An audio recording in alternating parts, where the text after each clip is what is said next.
जुमे के दिन लाहौर हाई कोर्ट ने जो फैसला किया उसमें दोबारा दो टोक कहा गया कि 90 दिन के अंदर इलेक्शन करवाने हैं, और साथ के साथ ये कहा गया कि इलेक्शन कमीशन ने फौरी तौर पर गवर्नर के साथ मुशावरत करके तारीख का ऐलान करना है। इन्होंने 4 दिन लगाने के बाद गवर्नर के साथ आखिर में मुलाकात की है, और उसके बाद भी कोई ठोस उसके बाद इन्होंने ऐलान नहीं किया है।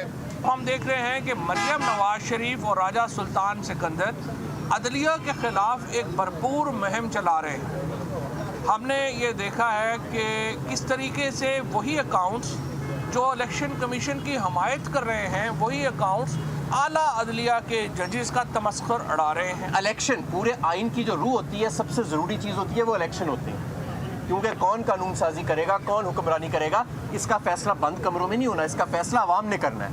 अगर हाँ एक राजा सिकंदर सुल्तान के कहने पे हम उस आइन को मुंजमद करने जा रहे हैं और पाकिस्तान में से जमहूरियत की रूह को भी ख़त्म करने जा रहे हैं, तो फिर कहाँ से मईशत आपकी मुस्तहकम होगी, फिर कहाँ से सियासी इस्तेकाम आएगा इस मुल्क के अंदर। स्टार न्यूज़, जियो पाकिस्तान के लिए।